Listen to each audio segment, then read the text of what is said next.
লাল সালাম কমপ্লিট হবে ওগুরদের বললাম তোমায় জানাই লাল সালাম লাল সালাম বলি রাতের অন্ধকারে ব্ল্যাক বেস্ট টুসিরে প্রকাশ্য সমাবেশ বানচাল করা যায় না যাবে না লড়াই লড়াই লড়াই চাই লড়াই লড়াই লড়াই চাই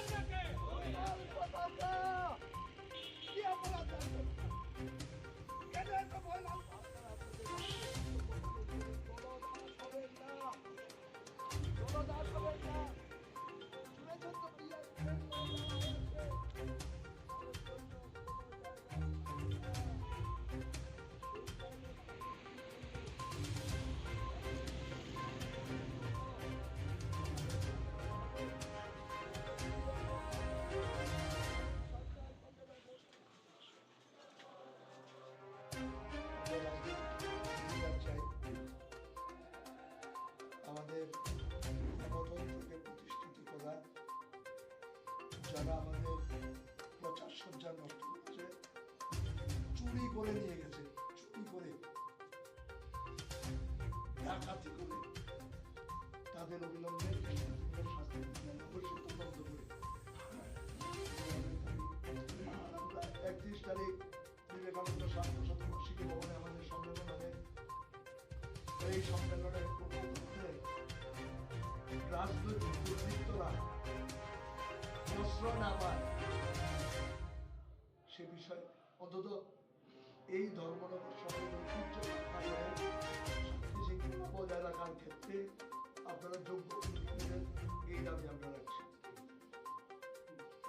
ধন্যবাদ।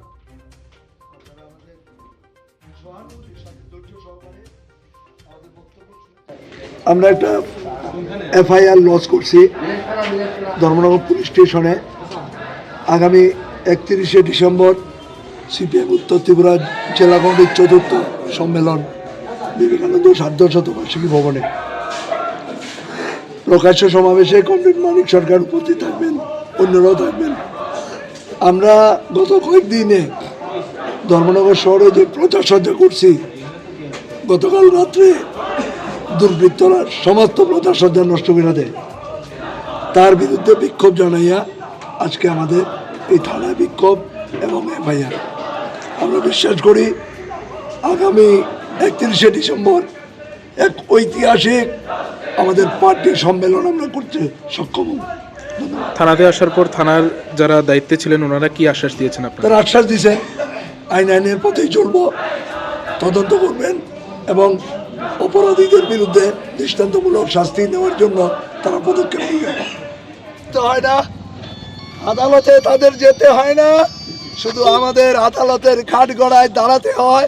আমরা চাই এই রাজ্যের মানুষ শান্তিতে থাকুক, এই রাজ্যের যুবকরা কাজ পাক, বিদ্যালয়ে শিক্ষার পরিবেশ থাকুক, রেগার শ্রমিকরা কাজ পাক, আর যারা ভাতা পান তাদের নামের তালিকা থেকে তাদের নাম যেন বাদ দেওয়া না হয়, এই দাবিতে একজন মুখ্যমন্ত্রী ছিলেন 47 সাল পর্যন্ত তিনি মুখ্যমন্ত্রী থাকবেন বলেছিলেন। 4 বছর পরই গলা ধাক্কা দিয়ে আসন থেকে ফেলে দিয়েছে। তিনি বলেছিলেন করোনাতে যারা মারা গেছে তাদেরকে 10 লক্ষ টাকা অনুদান দেবেন। আমরা বলেছিলাম মুখ্যমন্ত্রীর কথা রাখুন, 10 লক্ষ টাকা দিন।